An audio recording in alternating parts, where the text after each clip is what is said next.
Hello, everyone. I'm Joe McGovern, awards reporter at TheWrap. We are so happy to have you here for our 2021 Awards and International Screening Series. Today, we are excited to bring you Willow, which is this year's North Macedonian entry for Best International Feature Film. We're going to show you the trailer for the film, and then we'll go right into a conversation with director Milcho Menchevsky and actress Sarah Klimaska. To our audience, please participate in the live chat of the stream, share your thoughts about the film, and do let us know where you're tuning in from. And before we introduce our guests, here is the trailer for Willow.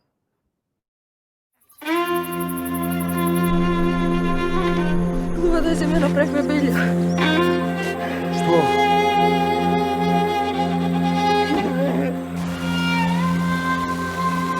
Умееш ли ти да сакаш? Вие се твоите нови мама и тато. Kako da rodiš?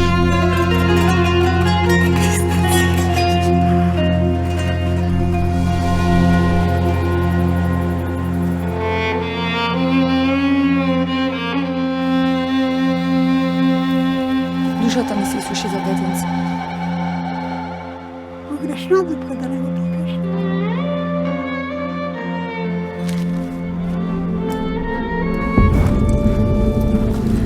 Првото дете мене ќе ми го даете. Имам царски реза, не съм раѓала, ало. Немам отказ.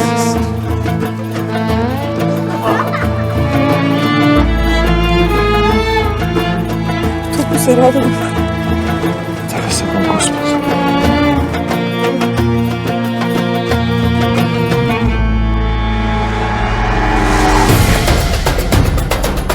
Мој.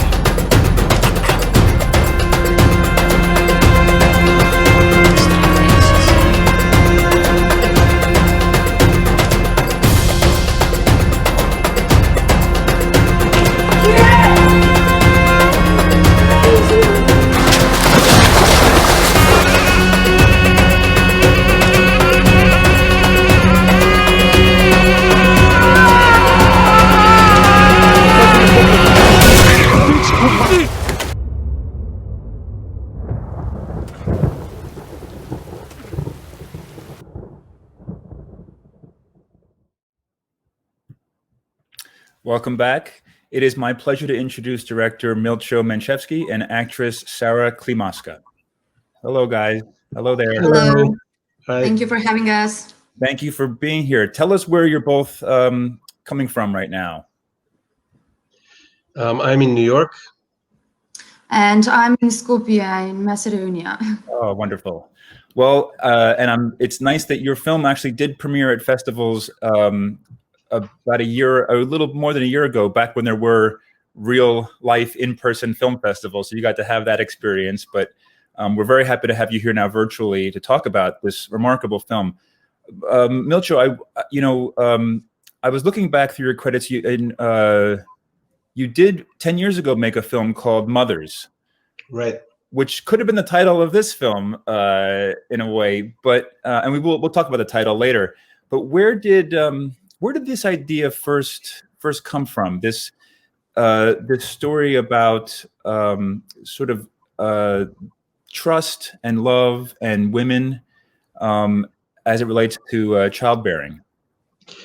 I mean, motherhood or parenthood is an interesting place. It's a place where so many issues clash and overlap and work off of each other. It's obviously society's. It's the individual's need to have children, but it's also society's need to continue the human race or to have more members, to create more members of society, which then develops into issues of control, who makes those decisions, individual liberty. It's fight for one's own ability to make decisions and to control their own body and their own destiny vis-a-vis what society needs or what family needs, but also loyalty and love. So knowing all of this, it was a fertile ground for a drama. to take place. And it's not something that I did on purpose. It's not like I say, okay, like I have an agenda. This is what the next film is going to be about. It always starts with just a general embryo of a plot and a feeling. And then I let the story take me wherever it wants to go. But looking back, I realized that there's mothers. There was a pregnant protagonist in Before the Rain, another one in Dust. And so somehow all these mothers and babies find me. You also favor a format in your career. You've done it before of a sort of a triptych, telling 3 stories that are in conversation with each other. And in this case, the film begins with the story that Sarah is the star of in medieval times. I don't know how long, maybe a couple hundred years ago. Yeah, we decided it's probably the 16th century, but things didn't look different and life was not very different, even if it were the 10th century, say, in the Macedonian mountains. So for technical reasons, we decided to make it 16th century, but for all practical reasons, it could have been any time in medieval times. Right, it's not specified. And then the stories number 2 and 3 are both set in contemporary Macedonia. So, but because Sarah is here with us and she's the star of this extraordinary first segment, which is about a half hour long, I'd like to ask Sarah, did you have access to the full scope of the project when Milcho came to you with this offer? Well, in the beginning, it was everything very challenging for me. Even Milcho asking me to be part of this movie was kind of surreal and crazy, and I really loved the script. So I don't know, it was even more challenging to be part of these medieval times, which are very in its historical part, which is not very often in Macedonia, put in a movie. No one ever actually did it until now. So I had no references whatsoever. So we did a lot of research about it. We had also a professor, ethnologist, who was telling us many informations about the time. We read a lot of historical, anthropological parts, but also we read a lot of text and poems and the songs, which for me was the most helpful, because kind of gave me the feeling or the atmosphere of that time. So in order to do it as much as authentic and accurate. Can you talk about the actual filming of it with your other actors? I had the opportunity to be for the first time on film with my colleague from my faculty days. We were in the same class, and we got the lead, both of us, in the first part. So that made me. It was a safer place with both of us because we already knew each other. We already worked. We were on stage before, so that helped me a lot. And the locations that in the locations that we were shooting the movie were awesome and very inspirational, very good. Even being just on these kind of locations, you don't need anything else. Just these locations are enough inspiring. And I have to mention the costumes that were very authentic, original. Taking a part of original costumes from Macedonian traditional clothes. And the crew, that was international crew, and I have to admit that everybody were really working hard to make this movie and really believed in it. So at the end, I think that this resulted with the movie that we did. in that first segment, there is a sense of folklore, especially because the young couple that you're a part of goes in the beginning of the film to visit an old woman with a wish that they could have a child, and sort of a bargain that is struck with her. Can you both? We saw her in the trailer just now. Can you both talk about Radka? That performance, I mean, it's so scary, but it's so genuine. I feel like they just where did they find this woman? And actually, she's quite a legend as an actress. Can you talk about working with her or casting her, Milcho? Go ahead, Sarah. I'll go second. I had amazing experience with Radka. She's we've seen Radka before in other movies, so they're kind of working together constantly. This is not the first time. So when Milcho told me that, Mother, isn't she in Mother? She's in Mothers, and she's also in Dust, right? She's in one scene in Dust, and she's in Shadows as well. So in Shadows, this is the first time I work with her. So I was very happy to work with her because I know her from before, and I mean that woman is just very inspirational. She's now, of course, old, and we had to be very careful with everything. She done an amazing job being on under heavy rain and not even complaining about it. So it was, all in all, amazing experience with her. Do you want to add anything to that, Milcho? Well, yeah, I mean, Radka is fantastic. She's a retired stage actress, and she's not as old as she looks. Well, it seems like there's some makeup effects. It looks like a little bit, not much. I mean, she just has this fantastic, expressive, wrinkled face, and underneath she's very modern and very very unlike most of the characters she's played in my films.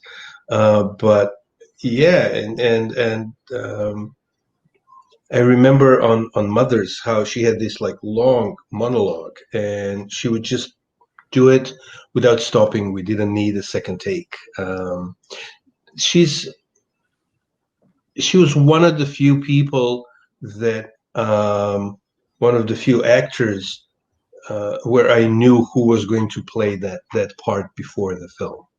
Otherwise, we just went through a long casting process. I would encourage everyone who's watching to do what I did and go look her up on Google. Rada Radmanovic. Yeah, Radka Radmanovic. Yeah, to see that you're right. She's very modern looking. She doesn't. I mean, it's this character, and she has a really foul mouth in the film, which is quite amusing and also pretty menacing. It's and realistic. It's funny how you would find the most out there things in real life. So it's as they say, truth is more interesting than fiction sometimes. There's a line in Mothers, I keep coming back to it for some reason. In a line in Mothers where the character that Radka plays, when they ask her about girls and virginity when she was young, and what was the custom, and what was the expectation in society, in the community, she goes, "Oh, child, there's no end to dick." And this is a line that was actually recorded in the field, that an actual grandmother gave to the anthropologists when they were recording.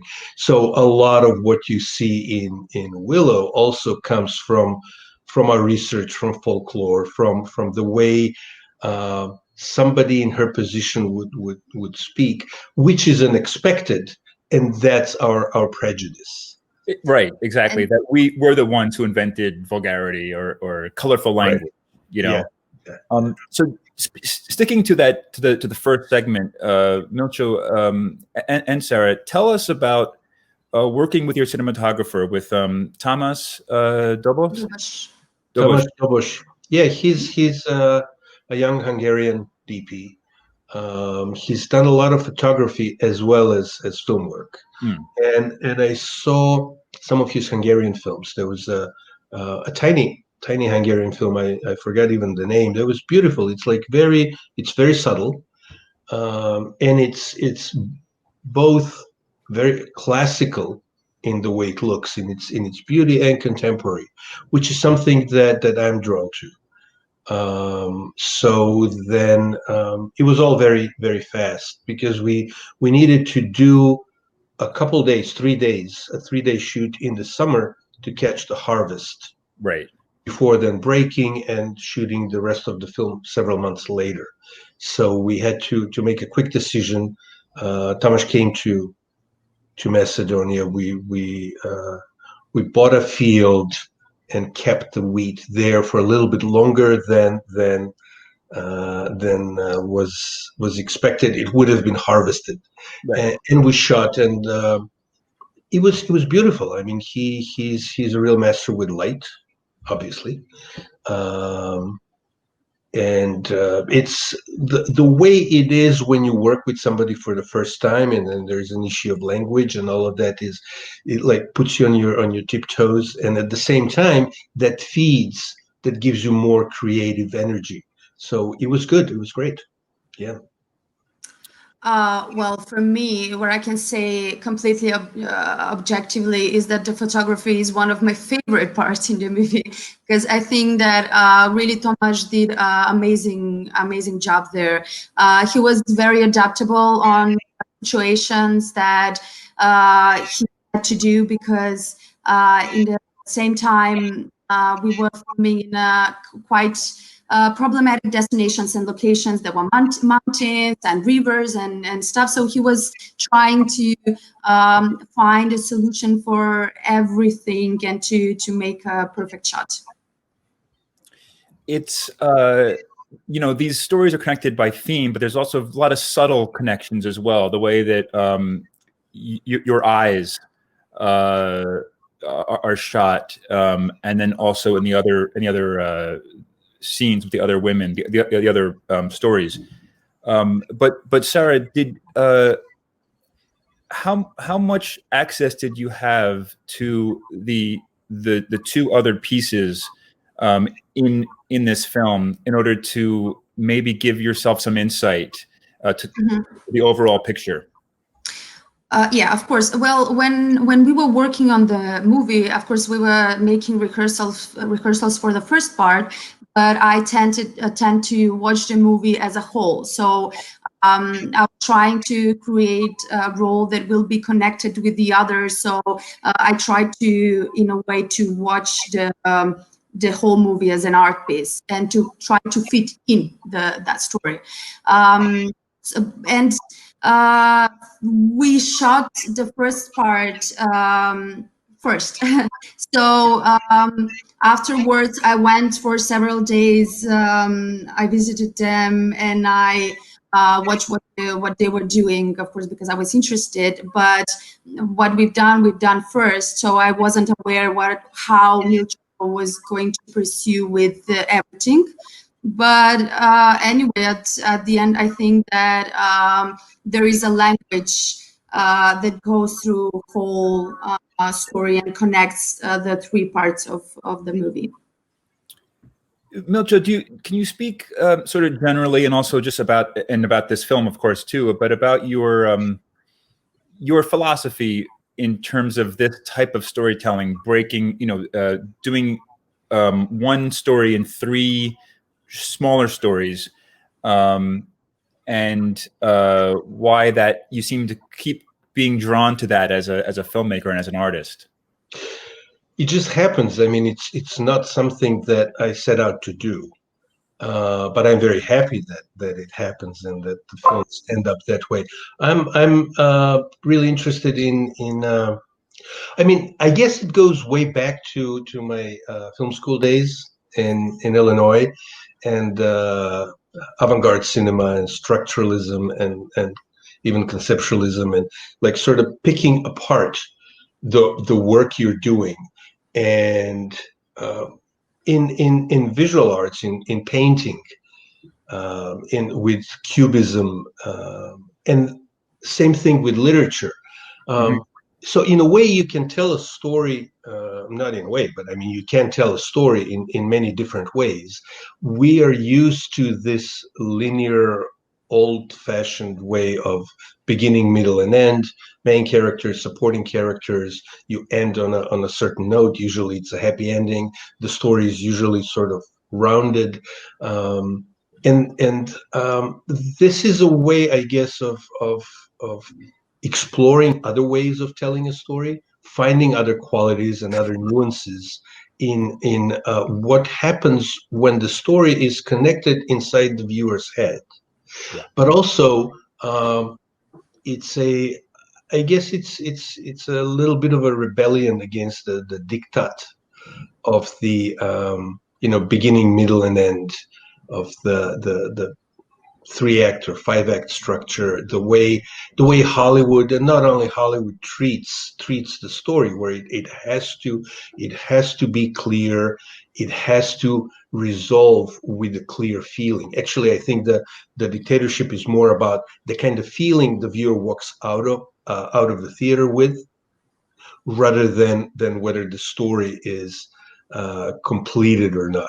So it gives you an opportunity to tell the story in different ways, which then hopefully, ideally, creates a new quality, a richer quality.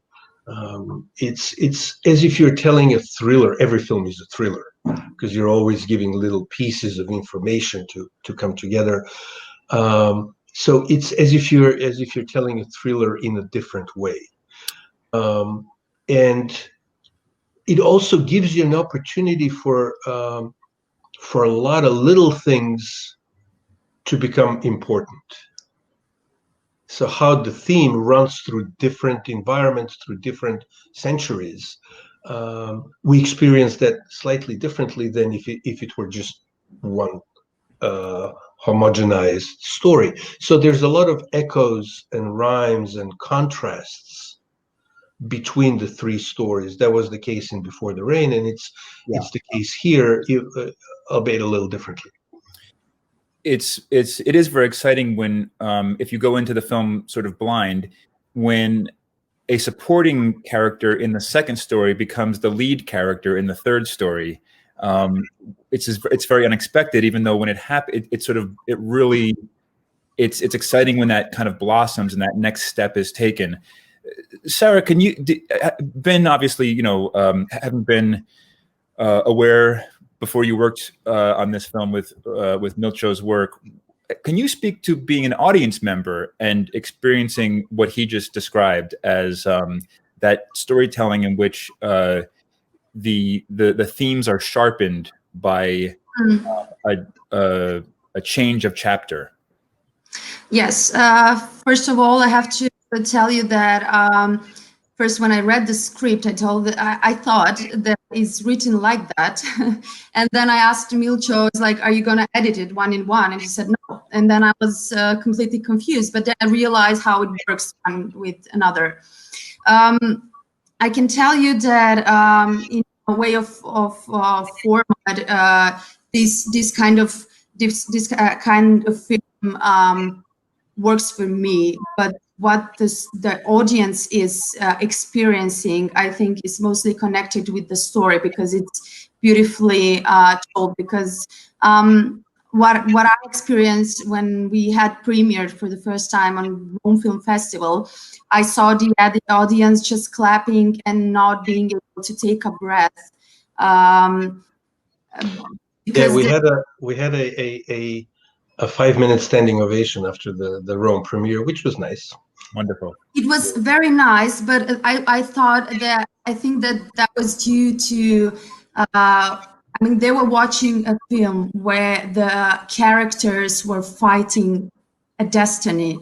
In a way, when you watch the film, I think you cannot blame anybody. That's the most beautiful thing about the film. And when it finishes, the audience is still completely confused with mixed emotions because it's sometimes we cannot, we're facing life, and that's how the life is, and we don't have a particular person to fight with, but it's just how the life goes on and how the destiny it is.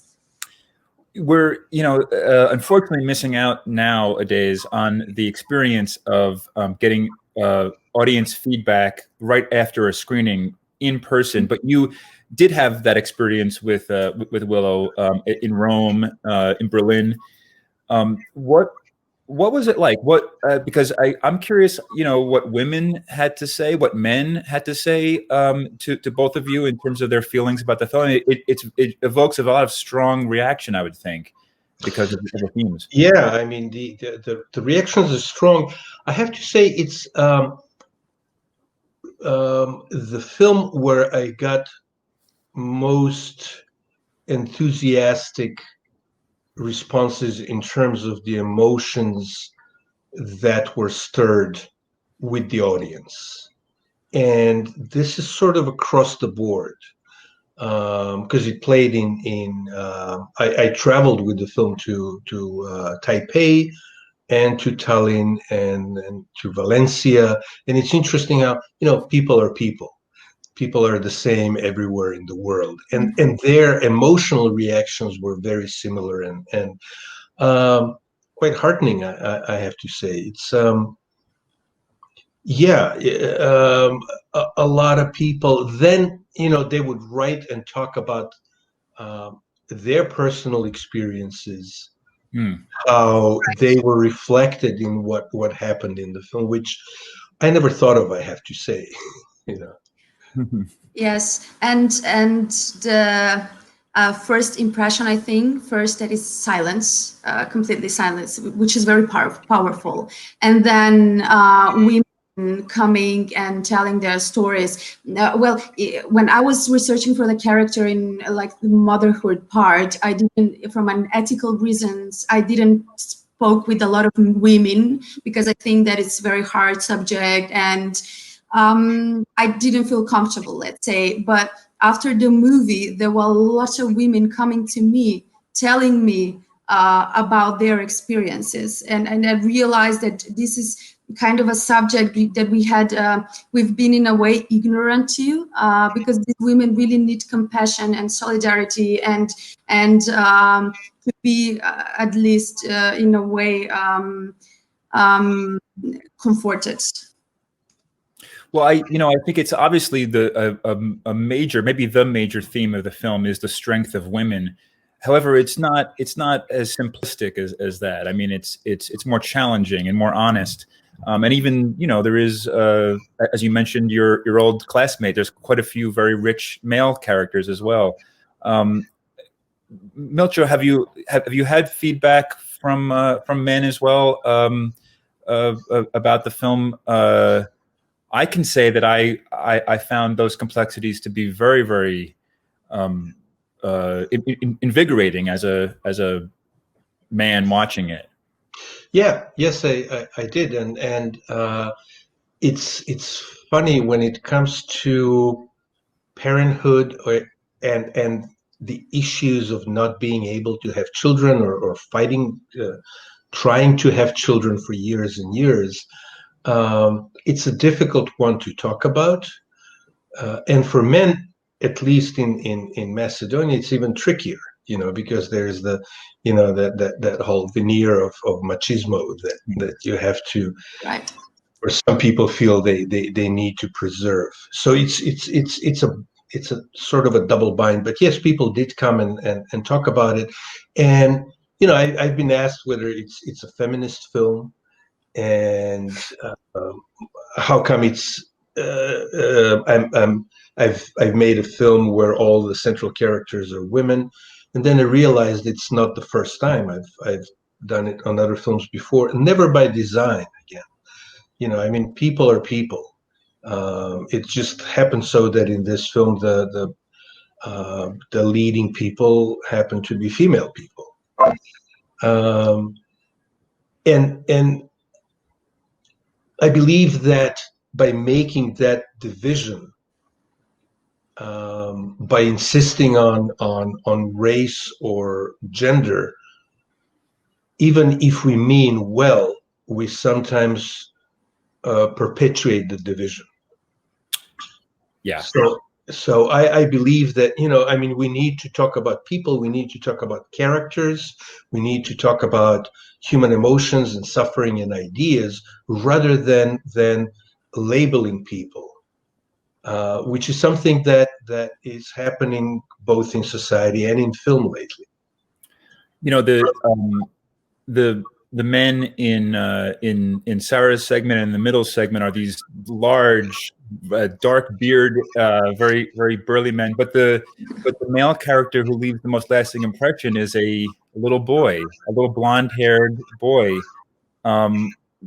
Tell us about casting that character. For those who have seen the film, they'll know that a little boy is the focus of the third story. Yeah. I mean, first it was writing the character, where I wanted to find the right nuance, where I don't want to give away too much, but he's very quiet, and they're concerned whether he's autistic or not, and ultimately decided that doesn't really matter. I mean, a child is there to be loved.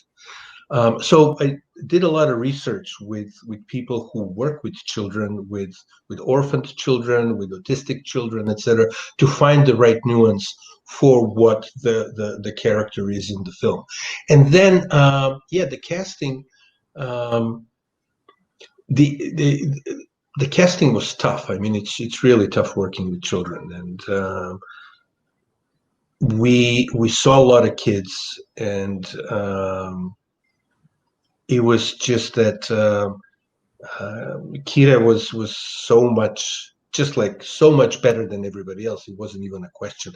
It's a tough part because he doesn't talk until the end. But then you need to see things. You cannot just march through the scenes and do the was it the Pudovkin experiment, where the audience tries to project things on his face? No, I mean, there needs to be performance underneath the surface and underneath the silence. So yeah, we saw a lot of children. When we saw Kira, he was Kira. So it was very very simple in the end. And then the working on set, there was Jane, who helped work specifically with the little actor, who made the performance. Really, it was good. Yeah.